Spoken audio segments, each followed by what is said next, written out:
북유럽의 겨울은 언제나 고요했다. 그러나 지금 그 차가운 대지 위에 전혀 다른 열기가 번지고 있다. 폴란드 군사 매체 디펜스 24가 전한 한 문장, 스웨덴이 한국제 K9 자주포에 관심을 보였다는 보도는 유럽 전역을 뒤흔들었다. 단순한 무기거래 소식이 아니라 세계 군사 질서의 균형이 바뀌는 순간이었다. 스웨덴은 이미 자국산 아처 자주포를 운영하고 있었다. 그러나 북부의 혹독한 지형 그리고 러시아의 위협이 점점 가까워지자 그들은 결정을 내렸다. 더 강력하고 더 신뢰할 수 있는 화력 지원 체계가 필요하다는 것. 바로 그때 등장한 이름이 K9 썬더였다. 스웨덴 군 당국은 독일의 RCH-155, 이스라엘의 PULS와 리넥스 로켓 시스템까지 검토했지만 결국 기술 완성도와 실전 경험 면에서 한국산 무기체계가 앞선다는 결론을 내렸다. 핀란드, 노르웨이, 폴란드, 에스토니아 등 이미 K9을 도입해 운용 중인 나라들의 평가가 결정적이었다. 한마디로 K9은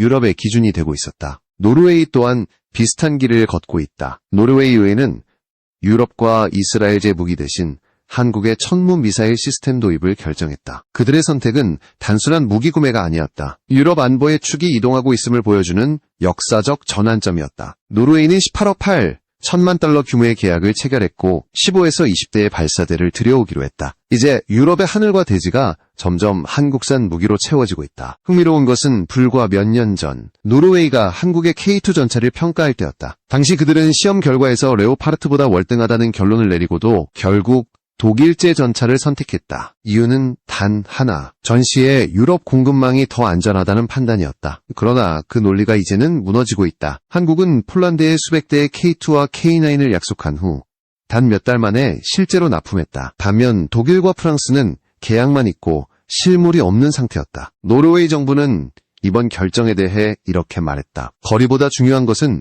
위기 상황에서 물자가 제때 도착하는가이다. 한국은 그것을 이미 증명했다. 이 말 한마디는 유럽 무기 시장의 신뢰가 어디로 향하고 있는지 보여주는 핵심이었다. 이런 움직임 뒤에는 또 다른 외교적 긴장이 숨어있다. 트럼프 전 대통령이 유럽 8개국에 대해 관세를 부과하겠다고 선언한 이후 유럽은 미국산 무기에 의존해 불안을 느끼기 시작했다. 미국도 더 이상 믿을 수 없다면 누가 우리를 지킬 것인가? 바로 그 질문에 대한 해답이 한국이었다. 북극권 국가들은 이미 비상경계 태세에 돌입했다. 러시아의 군사 위협, 트럼프의 경제 제재, 그리고 우크라이나 전쟁의 그림자가 겹치며 유럽은 말 그대로 풍전등화 상태다. 이때 등장한 한국의 이름은 단순한 무기 판매국이 아니라 새로운 생존 전략이었다. 폴란드의 기자단은 한국의 생산 능력을 직접 확인하기 위해 현지 공장을 방문했다. 창원의 현대로템 공장에서는 K2 전차 수십 대가 각 단계별로 조립되고 있었고 한화의 생산 라인에서는 완성 단계에 가까운 K9 자주포가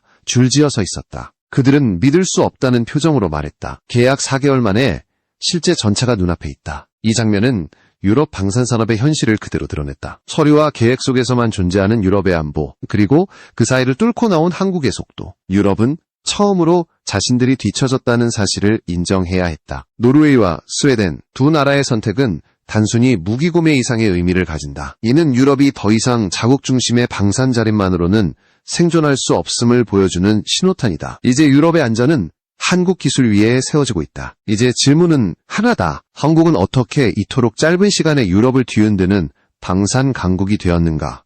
그리고 이 질문의 답은 다음 장면에서 더 분명해진다. 폴란드에서 시작된 변화는 이제 유럽 전역으로 번지고 있었다. 노르웨이와 핀란드, 에스토니아, 리투아니아까지 잇따라 한국산 무기를 도입하며 새로운 방위 네트워크를 형성하기 시작했다. 그 중심에는 K9 자주포와 천무 미사일, 그리고 K2 전차가 있었다. 유럽의 하늘과 땅이 점점 코리아 스탠다드로 바뀌어가고 있었다. 폴란드는 이미 672문의 K9과 1000대의 K2, 48대의 FA-50 경공격기를 주문했다. 납품 속도는 그야말로 전광석화였다. 계약을 체결한 지 불과 몇 달 만에 실물 전차가 항구에 도착했고 폴란드군은 즉시 훈련에 들어갔다. 이 장면은 유럽 전체를 경악시켰다. 독일과 프랑스는 수년째 회의와 절차만 반복하고 있었고 생산 라인은 여전히 텅 비어 있었다. 반면 한국은 서류보다 먼저 실물을 내놨다. 디펜스 24 취재진이 방문한 창원의 현대로템 공장에서는 K2 전차가 끊임없이 조립되고 있었다. 각 단계별로 조립된 차체, 엔진 테스트를 기다리는 차량, 그리고 이미 도색을 마치고 시험 운행 대기 중인 완성품까지. 기자들은 한눈에 40에서 50대의 전차를 확인했다. 이건 기적이 아니다. 체계 그 자체다. 그들의 평가였다. 하나공장의 풍경은 더욱 압도적이었다. 폴란드 국기가 걸려있는 라인 한편에서는 K9 자주포가 줄지어 서 있었고 다른 한쪽에는 사막 위장 무늬로 도색된 차량들이 제작 중이었다. 이 차량들은 북아프리카 지역, 특히 이집트로 향할 물량이었다. 한국은 단순한 수출국이 아니라 세계 방산의 생산업으로 변모하고 있었다. 이집트는 이미 200문의 K9을 주문했고 계약 규모는 2조 원에 달한다. 디펜스 24는 현장 보고서에서 이렇게 평가했다. 한국의 생산 인프라와 규모는 유럽에서는 상상조차 하기 어렵다. 이 한 문장은 유럽 언론에 그대로 인용되며 화제가 되었다. 유럽 각국이 느리게 움직이는 사이 한국은 이미 대량 생산 가능한 군사공장으로서의 위상을 굳히고 있었다. 이로 인해 북유럽 국가들 간의 연대도 강화되기 시작했다. 노르웨이와 핀란드는 K9과 천물을 중심으로 한 K 방산협력 체계를 구축했고 폴란드와 에스토니아는 탄약 및 부품의 공동조달 체계를 논의 중이다. 그들은 나토의 공동훈련에 한국식 정비 시스템을 도입하고 있으며 KTDL 통신체계를 공식 규격으로 채택하기 위한 절차도 진행 중이다. 이는 단순한 기술 교류가 아니라 유럽의 안보, 패러다임이 변하고 있음을 뜻한다. 과거 유럽은 유럽산 무기만이 우리의 안보를 지킨다고 믿었다. 그러나 지금은 한국산 무기가 유럽의 생존을 보장한다는 인식이 퍼지고 있다. 한국의 방위산업은 더 이상 외부 공급자가 아니다. 이제 그들은 파트너, 나아가 표준이 되어가고 있다. 그 중심에는 속도가 있었다. 유럽의 무기 조달 시스템은 관료주의에 갇혀 있었다. 반면 한국은 방위사업청, 한화, 현대로템, LIG 넥스원 등 민관이 하나의 유기체처럼 움직였다. 발주가 들어오면 바로 설계, 생산, 납품까지 이어지는 K 시스템. 이 체계가 바로 유럽을 압도한 비결이었다. 폴란드 국방부는 한국과의 계약을 통해 단순한 무기 수입이 아닌 산업 문화를 가져왔다고 평가했다. K2 전차의 부품 현지 조달 비율은 이미 50%를 넘어섰고 2030년까지 70% 현지화를 목표로 하고 있다. 이건 단순한 수입이 아니라 기술 이전, 더 나아가 산업동맹이었다. 핀란드와 스웨덴의 입장도 달라졌다. 그들은 처음엔 K9 의림시 전력 보강용으로만 고려했지만 실제 도입 이후 평가가 완전히 뒤집혔다. 험지에서의 기동성, 정비 효율성, 부품 공급의 안정성 모두 유럽산보다 월등했다. 그들은 한 목소리로 말했다. K9은 단순한 무기가 아니라 생존의 수단이다. 결국 유럽의 여러 나라가 깨달은 사실은 단순했다. 강대국의 보호를 기다리는 시대는 끝났다는 것. 이젠 스스로를 지켜야 한다는 것. 그리고 그 답을 한국에서 찾았다는 것이다. 한국은 유럽이 잃어버린 속도와 정확성을 동시에 가지고 있었다. 이 두 단어는 곧 신뢰로 이어졌다. 노르웨이와 스웨덴이 한국산 무기를 선택한 이유는 바로 여기에 있었다. 그들의 선택은 유럽 전체에 파장을 일으켰다. 이제 폴란드에서 시작된 작은 파동은 유럽의 중심부 이탈리아와 독일까지 향하고 있다. 그리고 그 한가운데 19년 만에 한국을 방문한 이탈리아 총리의 발걸음이 있었다. 그녀의 등장은 단순한 외교 행보가 아니었다. 유럽의 질서가 바뀌는 전조였다. 이탈리아의 로마 공항에는 이례적인 장면이 펼쳐졌다. 19년 만에 한국을 방문한 조르자 멜로니 총리가 전용기에서 내리자 한국 외교부와 국방부의 핵심 인사들이 직접 영접에 나섰다. 단순한 외교 행사로 보였지만 그 이면에는 유럽 전체를 뒤흔들 이탈리아는 전통적으로 독일과 프랑스 중심의 유럽 방산체제에 속해 있었다. 그러나 최근 몇 년 사이 유럽의 공동조달 체계가 오히려 발목을 잡기 시작했다. 무기 구매를 승인받기까지 수년이 걸리고 러시아의 위협이 코앞까지 다가왔지만 실질적인 전력 강화는 더뎠다. 그런 상황에서 한국은 단 3개월 만에 계약과 납품을 모두 끝내버렸다. 멜로니 총리는 이 현실을 외면할 수 없었다. 그녀는 서울 회담 첫머리에서 이렇게 말했다. 이탈리아는 이제 한국과 함께 할 것입니다. 그 한 문장은 유럽의 심장을 흔들었다. 회담의 핵심 의제는 방산협력이었다. 양국은 단순한 무기거래가 아닌 기술교류와 공동개발, 생산협력을 논의했다. 한국의 K방산 기술력과 이탈리아의 제조 역량을 결합하는 전략적 방산동맹. 그날 회의실에서 나온 이 문장은 유럽 언론의 일면을 장식했다. 프랑스와 독일은 즉각 반응했다. 유럽, 내 조달 원칙을 깨뜨리는 행위라며 강한 불만을 표했지만 멜로니 총리는 단호했다. 국가 안보는 조달 규칙보다 우선한다. 유럽연합의 EDIRPA, 유럽 공동조달 프로그램은 본래 유럽산 무기를 우선 구매하도록 유도하는 장치였다.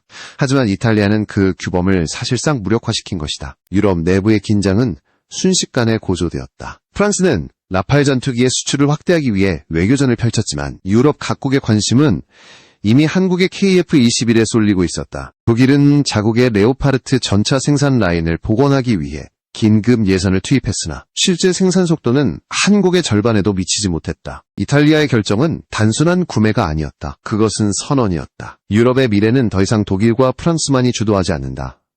멜로니 총리는 한국과의 회담 직후 양국 관계를 전략적 동반자 관계로 격상시켰다. 그리고 한국 대통령을 G7 정상회의에 초청하겠다는 뜻을 밝혔다. 이는 이탈리아가 한국을 G7 그 파트너로 인정했다는 의미였다. 이러한 변화의 배경에는 경제적 이유도 있었다. 유럽의 경제 성장률이 둔화되는 가운데 방위산업만이 확실한 성장 동력으로 떠오르고 있었다. 이탈리아는 자국 방산기업인 레오나르도와 하나시스템, 현대로템, LIG 넥스원 등과의 협력으로 새로운 생산 거점을 구축하려 하고 있다. 즉, 한국은 단순히 무기를 파는 나라가 아니라 유럽, 방산 생태계의 핵심 축으로 편입되고 있는 것이다. 그 결과 유럽 내부에서 전통적인 삼각축이라 불리던 독일, 프랑스, 영국 구도가 흔들리기 시작했다. 북유럽은 한국과의 협력을 강화하고 남유럽은 이탈리아를 중심으로 K방산 동맹을 구축하고 있었다. 유럽의 중심이 변하고 있었다. 멜로니 총리의 결정은 단순한 전략이 아니라 생존이었다. 러시아의 위협이 가시화되고 미국이 관세와 군사비 분담 문제로 등을 돌리는 상황에서 이탈리아는 새로운 길을 찾아야 했다. 그리고 그 해답을 서울에서 찾았다. 유럽 언론들은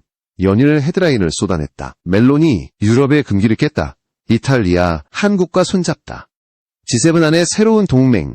이런 제목들이 각국 포털을 장악했다. 그중 한 신문은 이렇게 썼다. 이탈리아의 결정은 방산이 아니라 철학의 변화다. 유럽이 한국을 배워야 할 때다. 이제 유럽의 권력 지도가 바뀌고 있다. 무기를 만들던 나라에서 사들이는 나라로, 사들이던 나라에서 기준을 만드는 나라로, 그리고 그 중심에는 한국이 서 있다. 이탈리아의 파격적인 행보는 유럽의 내부 균열을 더욱 깊게 만들었다. 유럽연합은 수년 전부터 방위산업의 자급화를 위해 EDIRPA, 즉 유럽 공동조달 프로그램을 출범시켰다. 겉으로는 유럽의 안보를 위한 협력이었지만 실상은 독일과 프랑스의 산업이익을 보호하는 시스템이었다. 유럽의 돈으로 유럽산 무기를 사자는 논리였지만 이 제도가 전쟁이 터졌을 때 서류는 움직이지 않았다. 승인 절차와 예산 검토, 서명만 반복되는 동안 우크라이나 전선에서는 포탄이 부족해 병사들이 손에 돌멩이를 쥐고 싸워야 했다. 에스토니아 총리 카야 칼라스는 분노를 감추지 못했다. 우리는 러시아와 싸우고 있지만 유럽은 여전히 규정과 문서를 논하고 있다.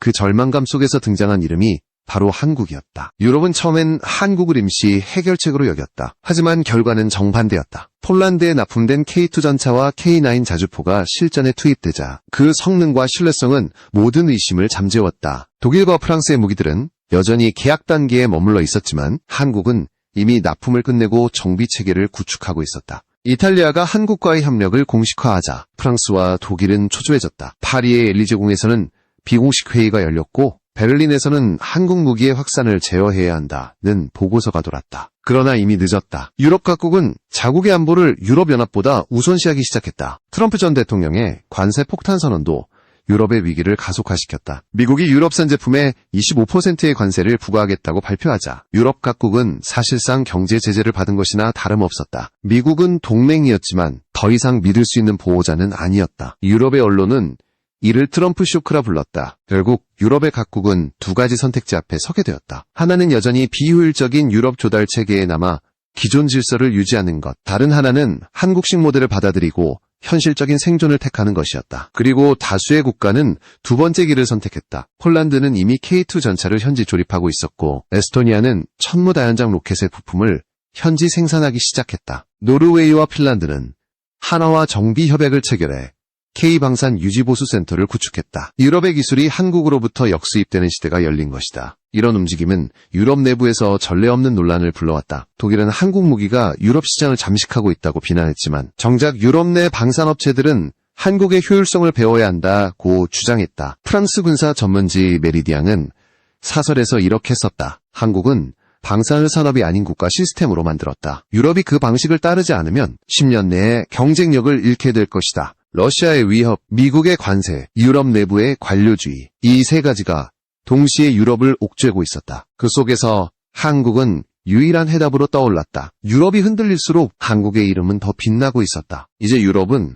새로운 길을 걷고 있다. 한때는 자급자족을 외치던 대륙이 이제는 아시아의 기술을 받아들이며 생존을 도모하고 있다. 그리고 그 중심에는 한 나라가 있다. 바로 한국이다. 그러나 이 이야기는 아직 끝이 아니다. 진정한 충격은 이제부터였다. 유럽이 한국 무기를 받아들이는 순간 전 세계의 시선은 다시 한번 한반도로 향했다. 이번에는 하늘 위에서. 그 이름 KF-21. 하늘 위의 경쟁은 언제나 냉혹했다. 공중전의 주도권은 곧 국가의 기술력과 자존심의 상징이기 때문이다. 그리고 지금 그 하늘 한가운데에서 한국의 이름이 울려 퍼지고 있다. KF-21 보라매. 한국이 독자 기술로 완성한 첫 번째 전투기. 그 존재만으로도 유럽과 미국을 긴장시켰다. KF-21은 단순히 새로운 전투기가 아니었다. F-35의 절반 가격에 유지비는 3분의 1, 탐지거리와 공대공 교전 능력은 85% 수준까지 도달했다. 그러나 더 놀라운 것은 이 전투기가 한국의 기술만으로 만들어졌다는 점이다. FBW,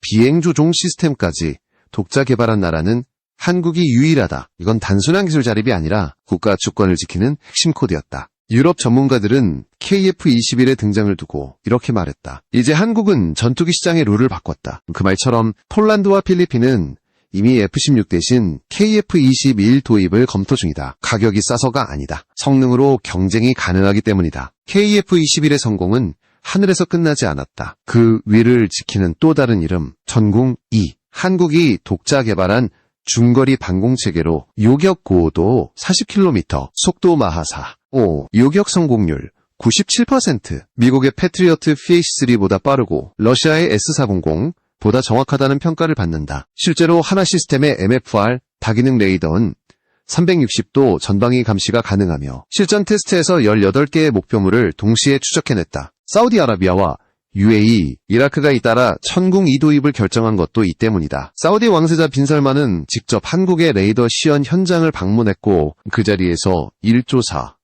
770억 원 규모의 계약을 체결했다. 이제 중동의 하늘마저 한국의 기술이 지키고 있었다. 이 소식은 곧바로 유럽 언론의 헤드라인을 장식했다. 한국, 나토의 교본이 되다.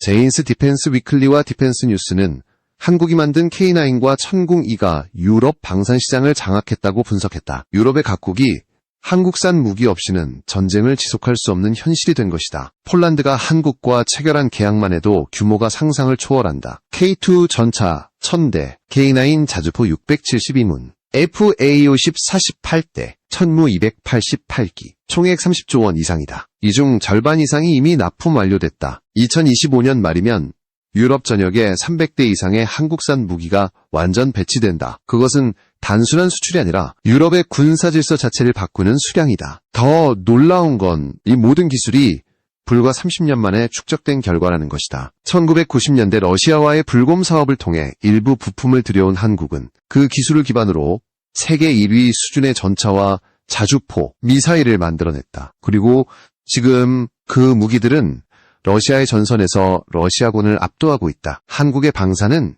이제 단순한 수출 산업이 아니다. 나토의 표준이 되고 있다. 유럽의 통신체계, 훈련 매뉴얼, 정비 시스템이 모두 한국식으로 재편되고 있다. 실제로 2025년 기준 나토 회원국 10개국이 한국형 통신체계 KTDL과 K9 정비 시스템을 공식 규격으로 채택했다. 이는 단순한 기술 교류가 아닌 권력의 이전이었다. 미국의 기술로 세계를 지배하고 중국이 물량으로 압도한다면 한국은 속도와 정밀함으로 세계를 재편하고 있다. 유럽은 지금 그것을 두 눈으로 목격하고 있다. Made in Korea는 더 이상 단순한 상표가 아니라 신뢰와 생존의 상징으로 자리 잡았다. 하늘, 땅, 그리고 바다까지. 한국은 이제 모든 전장을 아우르는 기술 강국으로 부상했다. 그리고 유럽은 그 기술에 의존하며 스스로의 안전을 지키고 있다. 하지만 이 놀라운 변화의 뒤에는 한 가지 질문이 남아 있었다. 한국은 어떻게 이 모든 것을 단 30년 만에 이루었는가? 그 답은 단순하다. 전쟁을 두려워하지 않으면서도 평화를 포기하지 않았기 때문이다. 한국의 방위산업은 전쟁을 준비하는 산업이 아니라 전쟁을 막는 기술이었다. 그리고 그것이 바로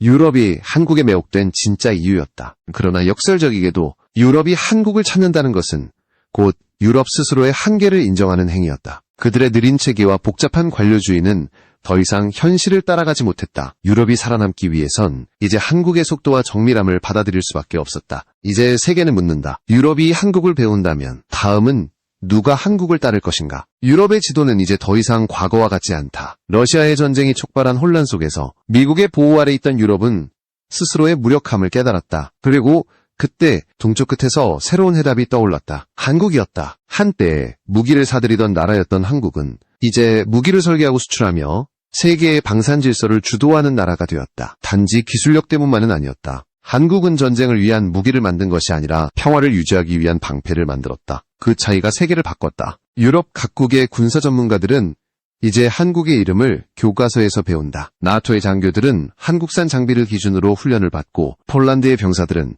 K2와 K9을 조작하며 전투 개념을 다시 배우고 있다. 유럽의 하늘은 천궁이가 지키고 그들의 전장은 KF-21의 그림자가 감싸고 있다. 유럽이 만든 규칙 안에서 갇혀있던 유럽은 이제 아시아의 기술로 그 한계를 뛰어넘고 있다. 독일과 프랑스는 여전히 유럽산 조달 원칙을 외치고 있지만 현장의 병사들은 한국산 장비가 없다면 전선이 버티기 힘들다고 고백한다. 정치와 현실이 갈라진 그 틈새에서 한국은 신뢰라는 단어로 존재감을 확립했다. 폴란드의 한군 관계자는 이렇게 말했다. 한국은 무기를 파는 나라가 아니라 생존을 나누는 나라다.